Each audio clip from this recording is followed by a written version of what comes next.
Gente querida, eu estava pensando qual a mensagem que eu ia trazer, que eu ia compartilhar com os irmãos, com essa igreja.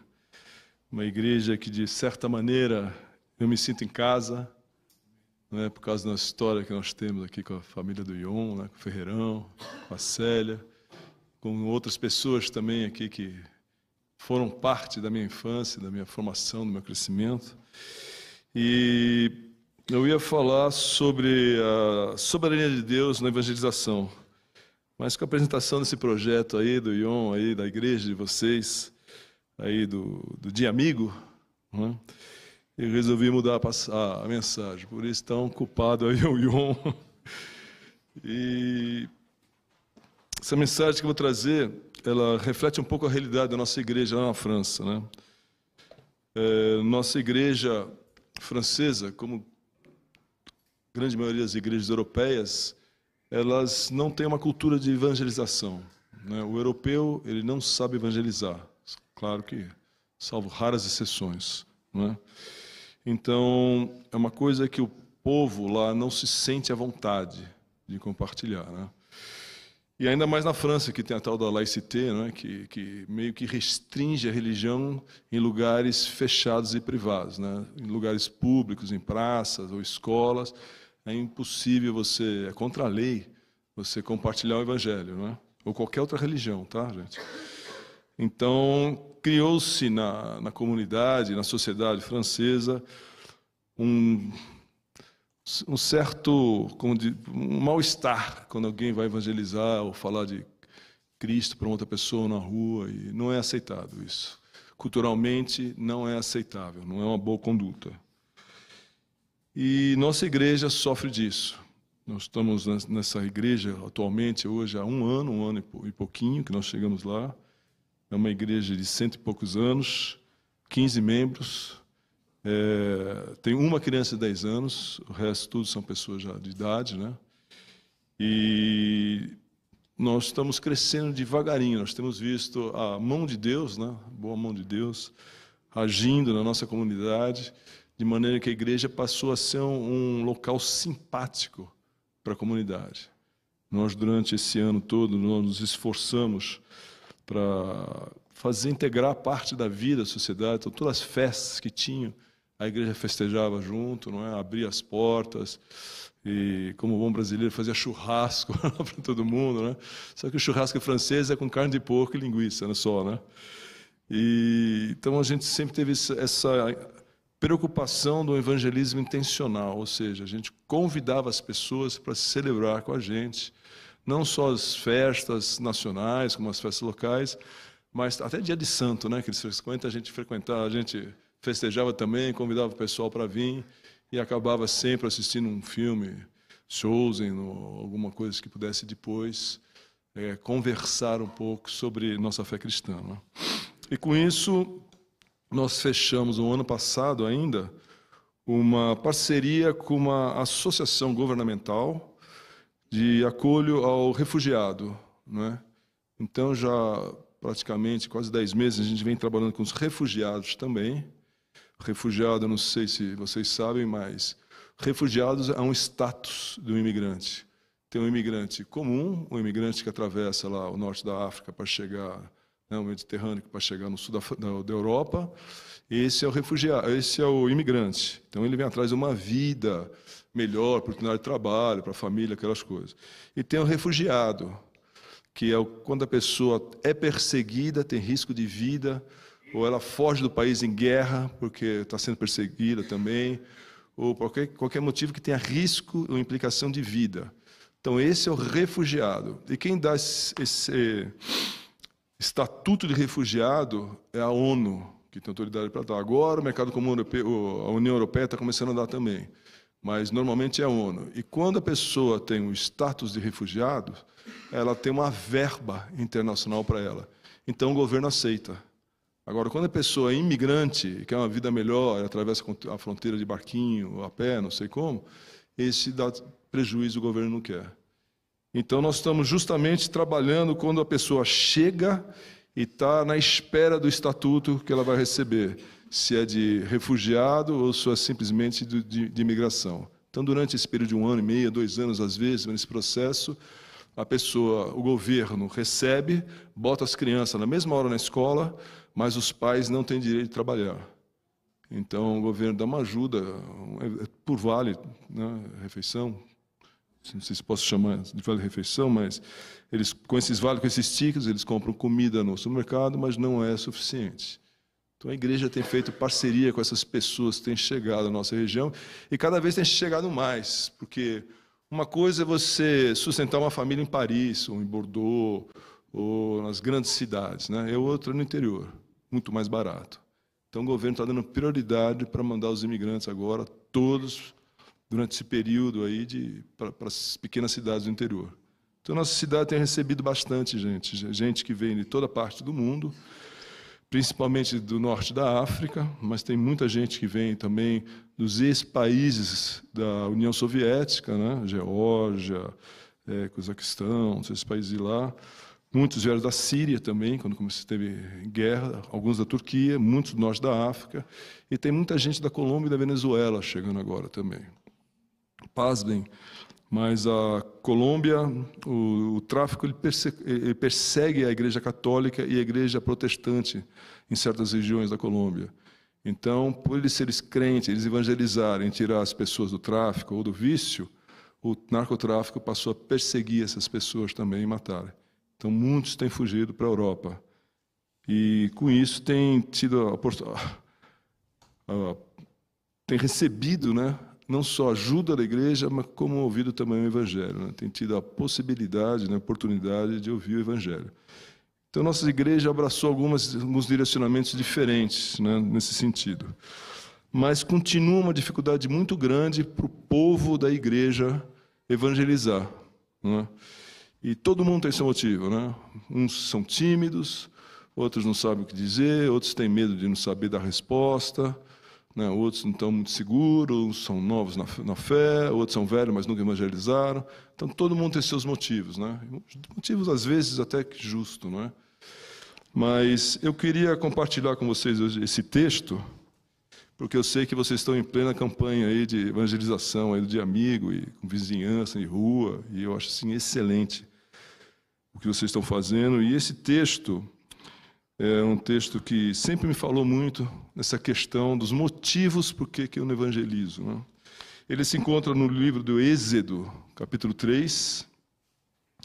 E aqui Moisés já é homem formado. Vocês devem entender, vocês devem lembrar bem a história de Moisés. Né? Moisés nasce no Egito, 400 anos depois de que José chega lá. E os hebreus, os judeus, o povo judeu tinha crescido tanto que o faraó começou a ter medo que, se houvesse uma guerra, o povo judeu se aliasse aos inimigos e derrotasse o Egito, o Império Egípcio. Né? Então, o que ele faz? O rei manda matar todos os meninos abaixo de 2 anos, ordenou as parteiras para jogar no Nilo. Né? E nesse meio nasce Moisés. Né? As parteiras escondem. A mãe de Moisés faz aquela história do cestinho, bota Moisés lá, solta no Nilo, a correnteza leva uns quilômetros abaixo, e quem encontra Moisés no cestinho é a filha do faraó. Então, Moisés ele é criado pela própria mãe de leite. Vocês depois de ler a história aí desse começo, aí vocês vão entender.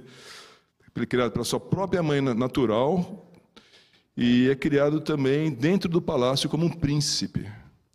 Então, ele cresce com essas duas identidades dentro dele. Ele cresce como príncipe do Egito, tendo acesso a todas as riquezas, provavelmente, futuramente, ao trono também.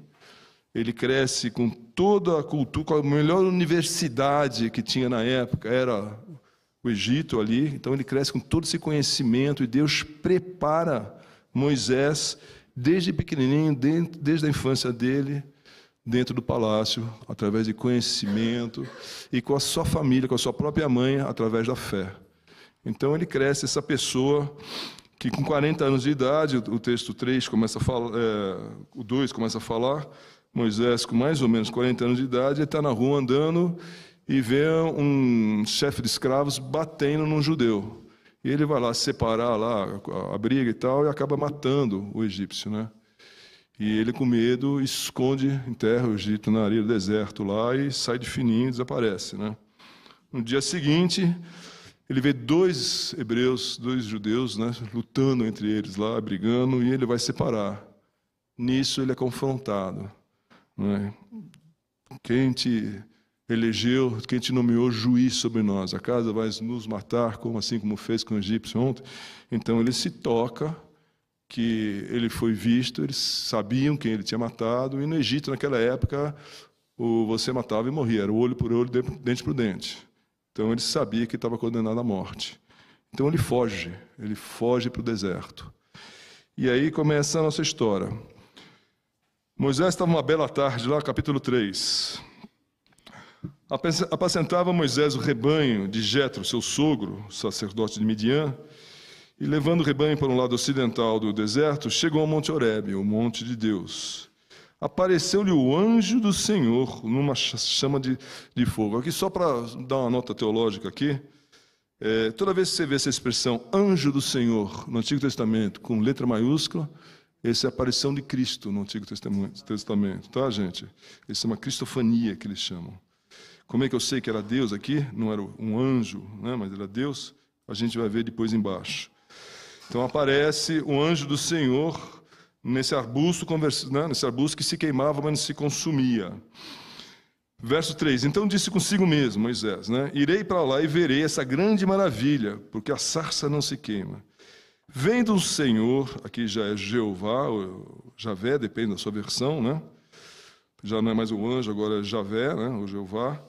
Que eles se voltaram para ver, Deus, do meio da sarça, o chamou e disse, Moisés, Moisés. E ele respondeu, eis-me aqui. O que eu acho interessantíssimo aqui é que Deus não só preparou Moisés, desde pequenininho, para uma missão, como ele chama Moisés pelo próprio nome. Isso me diz que isso aqui essa pessoa é um Deus, esse Deus é um Deus pessoal. Então Deus, ele conhece cada um de nós pelo nome. Ele conhece a nossa história desde pequenininho. Deus nos preparou para uma obra que Ele vai confiar a cada um de nós, especialmente para nós, e nos formou de uma maneira especial, porque é desse jeito que Ele queria. E Ele nos conhece desde pequeno. É Ele que nos formou, é Ele que nos preparou, é Ele que nos educou, é Ele que se aproxima e nos chama. Chama pelo próprio nome. Um Deus pessoal. Isso fala de intimidade, proximidade. Verso 5, Deus continuou, não te chegues para cá, tira as sandálias dos pés, porque o lugar que estás é terra santa. Uma das coisas que foi muito popular aqui no Brasil, antigamente, é que o pessoal subia as montanhas para orar, né? Saía no alto do monte, vamos orar no alto do monte, sexta-feira 13, que aí a bênção cai mesmo e liberta, e essa superstição começou a ganhar agora volume na França também, né? O pessoal está começando a falar em fazer jejum no monte, essas coisas e tal. Mas aqui a gente está vendo que é o seguinte, quem santifica o local é a presença de Deus. Deus está lá, o lugar é santo. Deus saiu, não é mais santo.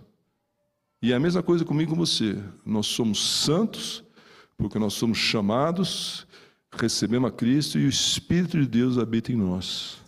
Nós somos santificados pelo Espírito.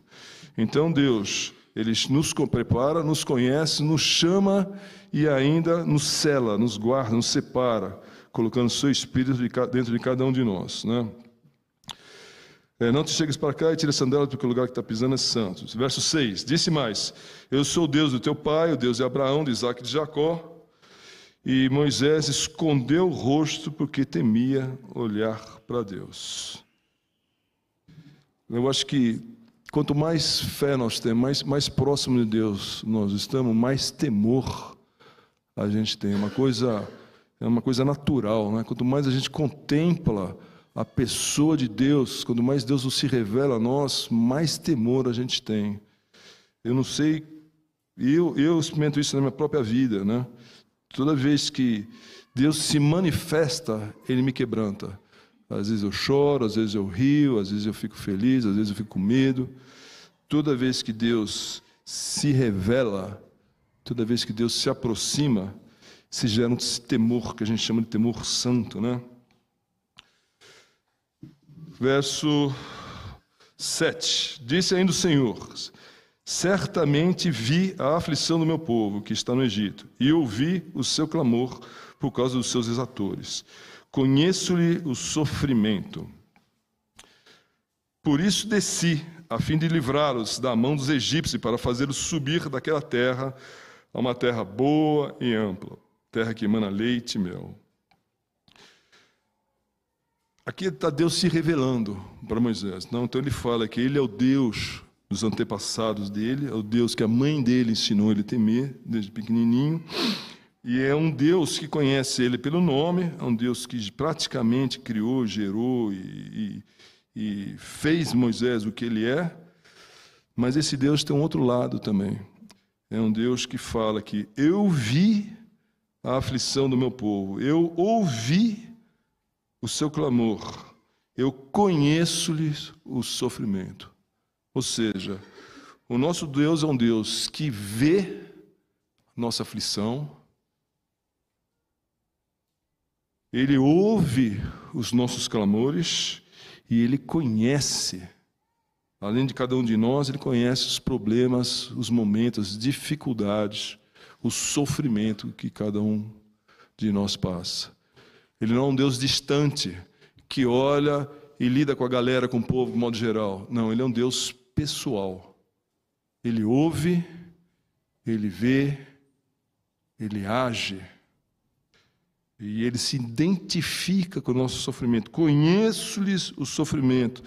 O livro de Hebreus que fala que Jesus é o sumo sacerdote que se identifica com os nossos sofrimentos, porque ele se fez homem e ele sentiu, passou por todo, foi tentado em todas as circunstâncias como nós. E é esse Deus aqui, o nosso Deus de hoje, que está se revelando, chamando Moisés para a missão que ele vai confiar a Moisés. E é o mesmo Deus que está hoje presente, que age, que nos santifica, que ouve nossas orações, que conhece nossos sentimentos, que olha para cada um de nós e que nos chama também a servi-lo, né? Por isso desci, verso 8, desci a fim de livrá-los da mão do Egito, para fazê-los subir daquela terra. Ou seja, além dele ver, ouvir, escutar, ele age, né? Ele se desloca, ele vem em nossa direção. Ele vai fazer a gente subir, né? Ele vem, se aproxima e ainda tira a gente da situação. Ele nos salva da situação. Ele nos tira, nos livra, nos liberta. É um Deus que age, que agia naquela época, agiu através de Moisés e age hoje também através da igreja, através do seu irmão e da sua irmã, através de sua palavra. Deus é um Deus que age. Não é um Deus esquecido, o Deus apagado, o Deus dos nossos pais que não agem hoje mais. Né? Verso 9 diz assim: porque o clamor dos filhos de Israel chegou até mim, e também vejo a opressão com que os egípcios os estão oprimindo. Então, a mesma ideia, né? Nossas orações chegam a Deus e Deus identifica o problema. Deus olha, né, e vê o que está acontecendo, ele se identifica com o problema. Ele age. Agora, olha que interessante. Capítulo 10. Ele chama Moisés. Olha, vem agora e eu te enviarei a Faraó para que tires do meu povo os filhos de Israel do Egito. Ou seja, Deus falou que ele ia agir, que ele ia libertar o povo. E Deus envia Moisés para libertar. Espera aí, não era Deus que ia libertar? É, mas ele envia Moisés. Isso me diz que quando Deus quer agir, ele age através de nós. Deus optou, na sua infinita sabedoria, graça e misericórdia, a agir no dia de hoje, na nossa comunidade, na nossa casa, na nossa sociedade, através de cada um de vocês. Através de mim, através de você. Ele não vai mandar um raio lá para cima e resolver o problema. Ele vai agir, ele é soberano para mandar, né? Mas ele vai agir através de você. Venha e tira meus filhos do Egito. Verso 11. Então a missão. Deus aqui confia a missão para Moisés. Moisés, você vai libertar meu povo. Esse povo que está escravo, lá que eu estou vendo o clamor dele, a dificuldade que eles estão passando, tudo. Eu escolhi você, Moisés, para ir lá e libertar. E da mesma maneira, Deus escolhe você para libertar, trazer libertação anunciar a palavra de Deus para um vizinho, para uma pessoa que passa na rua, para um amigo, no local de trabalho. É através de você que vai vir essa salvação, essa libertação para essa pessoa. Então disse Moisés, verso 11: quem sou eu para ir a Faraó e tirar do Egito os filhos de Israel? Né? Se fosse italiano, quem sou eu para fazer isso? Eu sou um fugitivo, estou há 40 anos no deserto escondido, com medo de me acharem e que me executarem. E você vai mandar eu falar com o Egito, que lá com o Faraó? Quem sou eu? Não é? Quem sou eu?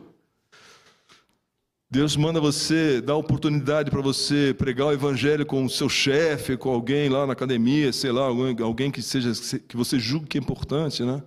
Você fala, quem sou eu para falar com esse cara? Quem sou eu para falar que ele está errado, que desse jeito ele vai continuar, vai acabar morrendo?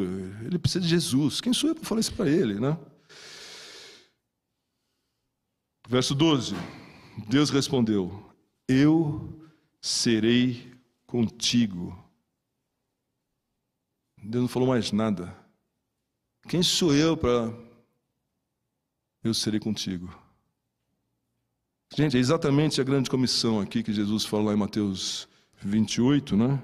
É a mesma coisa, né? Ir de pregar o evangelho, né? Fazer discípulos, e eu serei contigo até a consolação, a consumação ou o final dos tempos. Eu serei contigo. O que Deus fala para Moisés aqui, Jesus fala para cada um de nós hoje. É a mesma frase.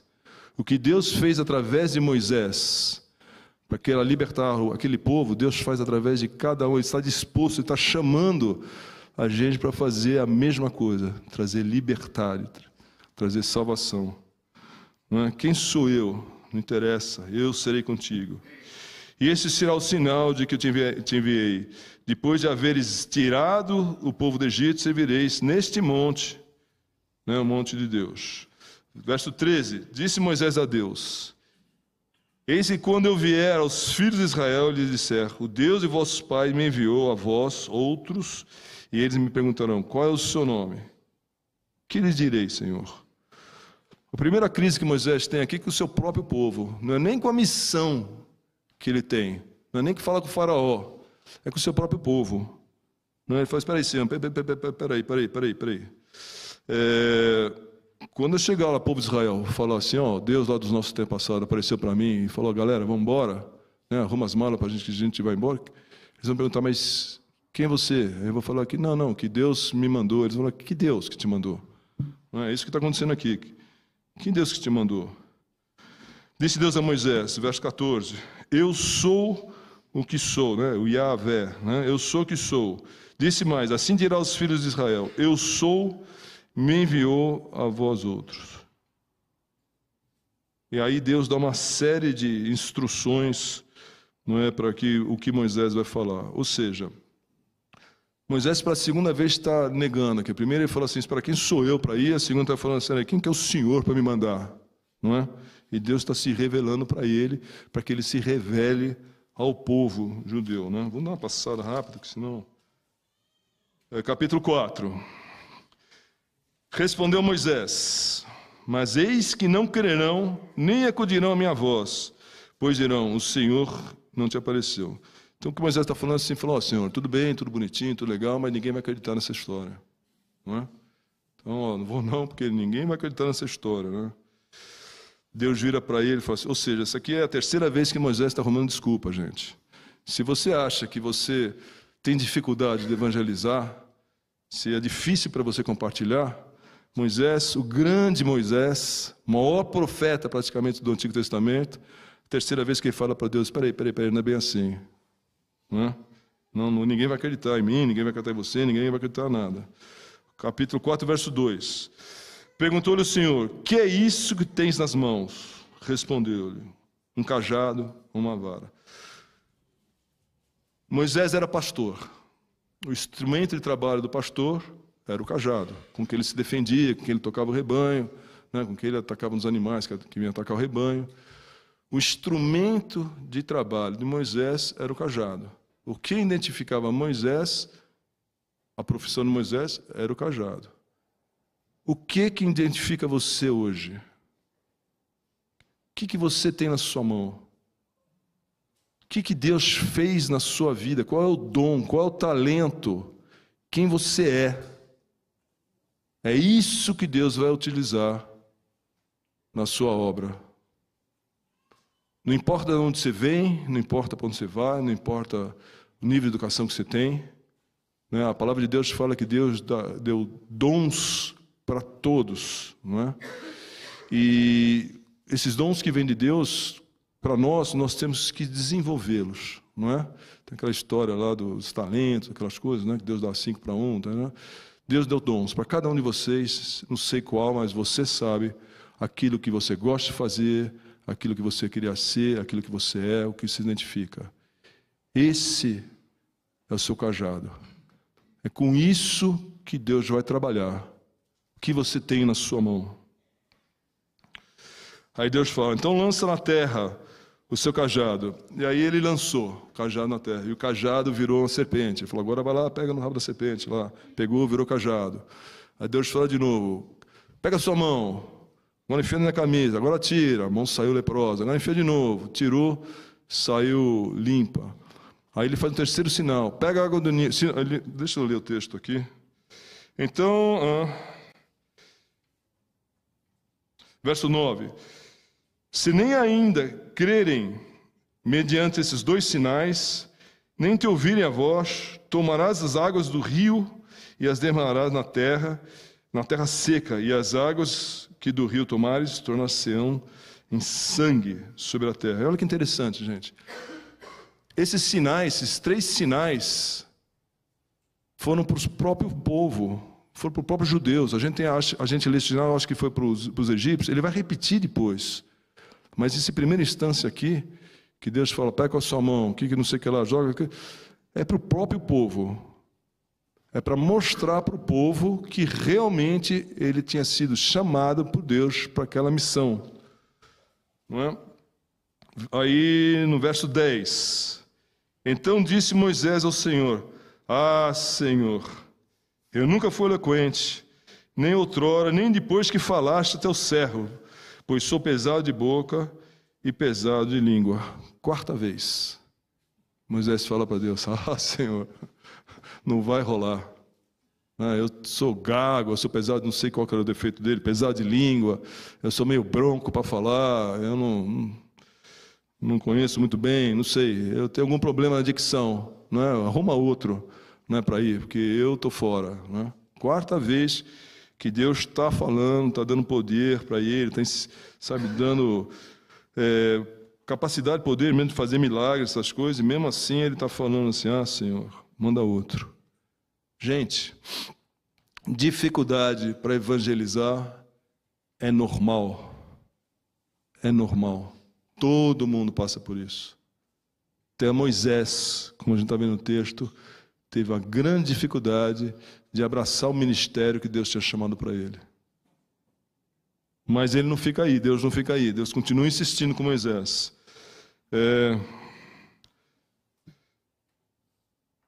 Deus, verso 11. Respondeu-lhe o Senhor, quem fez a boca do homem? Ou quem faz o mudo, ou surdo, ou que vê, ou cego? Não sou eu, o Senhor? Vai, pois, agora, e eu serei a tua boca, e te ensinareis o que has de fazer. Ou seja, você é exatamente como Deus te fez. Não é? Agora, Deus te deu a capacidade de resistir ao mal também. Se você está no mal, aí o problema é seu. Mas Deus, o pecado, não é? Mas Deus te fez com todas as qualidades que você tem. Você precisa aprender a administrar, você precisa aprender a desenvolver as suas qualidades. É Deus que faz o surdo, é Deus que faz o mundo, Deus que fez Moisés do jeito que ele era. Não é? Vai, e eu vou suprir a sua dificuldade. É isso que Deus está falando aqui. Vai, Moisés. Vai, irmão. Vai, irmã. E a sua dificuldade, Deus na hora vai suprir. Ele está prometendo, Ele vai estar junto com você. É isso que Ele promete, não é? Verso 12. Verso 13. Ele, porém, respondeu, Senhor, envia aqueles que há de enviar, menos Amém. Quinta vez, gente. Quinta vez. Se você só negou 4, ainda tem uma chance ainda. Quinta vez que Deus está ali nesse diálogo, nessa luta aqui verbal com Moisés, né, mostrando sinal, mostrando milagre, mostrando poder na sarça que está queimando, está se consumindo, ali presente, na presença de Moisés, e discutindo, Moisés negando, morrendo de medo. Verso 14, então se acendeu a ira do Senhor contra Moisés, ou seja, Deus estava por aqui com Moisés, né? Falou, Moisés, espera aí, né? Assim sim, mas assim também não, chega, né? Exatamente, chega, Moisés, né? Deus disse, não é Arão, o levita, teu irmão? Eu sei que ele fala fluentemente, e eis que ele saiu ao teu encontro, e vendo-te se alegrará em seu coração. A Bíblia não fala quanto tempo Moisés não via Arão. A gente sabe que Moisés estava no deserto escondido e Arão morava no Egito, não é? Então a gente não sabe esses detalhes. Mas Arão vinha ao encontro dele, estava procurando, vindo ao encontro dele, e quando encontrasse Moisés, ia se alegrar demais. E Deus fala, isso vai ser o sinal, que eu escolhi ele, que fala bem, né? que é o levita que fala bem, e que ele fala fluentemente. Verso 15, tu, pois, lhes falará, ele lhe porá na boca as palavras, e eu serei a tua boca, e com a dele, e vos ensinareis o que deveis fazer. Ele falará por ti ao povo, ele te será por boca, e tu lhe será por Deus. Olha que interessante. O conselho que eu tenho dado na minha igreja lá, né? Essa aqui foi uma série que a gente fez sobre evangelismo na igreja. Se você tem dificuldade, né? Se você é que nem Moisés, não é? Se você é tímido, se faltam as palavras, né? Se chega na hora lá, você gagueja, não sabe o que dizer, né? Arruma um Arão para a sua vida. Faz o que o pastor estava falando aqui, né? Vem com algum colega, vem com alguém. A igreja está se propondo a fazer uma obra de evangelismo. Vem e faça parte. É através do caminhar junto com irmãos mais velhos que você vai aprender a perder ou a superar essa timidez, que você vai aprender a responder, que você vai aprender a evangelizar. Arrume um Arão. Eu tive vários Arões. A Célia foi um Arão na minha vida. Não é? A Zina Rosa, eu vi que a filha dela estava aqui, a Zina Rosa também foi. Tantas pessoas que passaram por minha vida, que foram Arãos na minha vida. Não é? Eu não sou perfeito, nada disso, mas eu tive influência de muita gente para hoje poder estar aqui compartilhando, evangelizando na igreja e tal. E Deus está sugerindo a mesma coisa para você. Não é? Você está com dificuldade? Não é? Chega o pastor e fala, Ion, reverendo Ion, reverendo, eu estou com dificuldade, me bota alguém aí do lado que é fera aí, que eu tô aqui na retaguarda orando por ele aqui. Eu quero ir junto, mas bota eu na retaguarda. É assim que se começa, é assim que se aprende, é assim que Deus vai trabalhar na sua vida. Verso 17. Toma, pois, a tua vara, esta vara na mão, que com a qual hás de fazer o sinal. Ou seja, você tem um Arão agora, não é? Vai com esse Arão, vai com os seus dons, com os seus talentos, com as suas capacidades, que você vai aprender, você vai fazer, você vai obedecer, e você vai evangelizar. Você vai cumprir o chamado que Deus tem para a sua vida. Verso 18. Saindo, pois, Moisés voltou para Jetro, seu sogro, e disse, deixa-me ir, voltar aos meus irmãos que estão no Egito, para ver se ainda vivem. Disse-lhe Jetro, vai-te em paz. Disse também o Senhor a Moisés, em Midian, vai, torna para o Egito, porque são mortos todos os que procuravam tirar a sua vida. Ou seja, Deus, quando te comissiona, Ele limpa a área. Deus, quando te chama para uma missão, Ele te dá o sustento, Ele te dá os meios, Ele te ajuda, Ele derruba as muralhas. Esse Deus que vê, que ouve, que é presente, que se identifica com a gente, que age, Ele faz o possível e o impossível para ter os propósitos dele cumprido. Ele te chama para ir, mas Ele está contigo até a consumação dos tempos. Amém? Tomou, pois, a Moisés a sua mulher e seus 2 filhos. Fez montar no jumentinho e voltou para o Egito, para a terra do Egito. Moisés levava na mão a vara de Deus, o cajado de Deus. Ou seja, o dom que ele tinha, o talento, a identidade, tudo que ele era, tudo que simbolizava Moisés, sua profissão, sua vida, pertenciam a Deus agora. Isso acontece com todos nós, quando a gente se engaja no ministério. Tudo que é nosso, ele toma uma outra proporção, deixa de ser nosso, passa a ser de Deus. Meu tempo, meu dia, já não é mais meu, é de Deus. Meus filhos, minhas filhas, não são mais minhas, são de Deus. Toda a sua vida não é mais sua, é de Deus. Gente, só vou confessar um negócio aqui para acabar essa palavra. Eu tenho 3 filhas, como o pastor Ian falou, não é? 2 estão com 36 e a mais novinha está com 28. Eu não tive presente em nenhuma formatura de faculdade. Elas se formaram no Mackenzie, a outra se formou na Islândia. Eu não estava presente. Tenho 3 netas, meus 3 netos, 2 netas e um neto. Meus 3 netos nasceram, eu estava no campo missionário, não estava presente. A última vez que minha família toda se reuniu agora para o casamento dela e para o aniversário da minha mãe de 90 anos, né? Veio todo mundo para o Brasil e se reuniu, né? A última vez que nós tínhamos se reunido, faziam-se 10 anos. 10 anos. 10 anos que a gente, como família, não estava junto. Tudo que é meu é de Deus. Amém? Que Deus abençoe vocês aí essa noite. Não.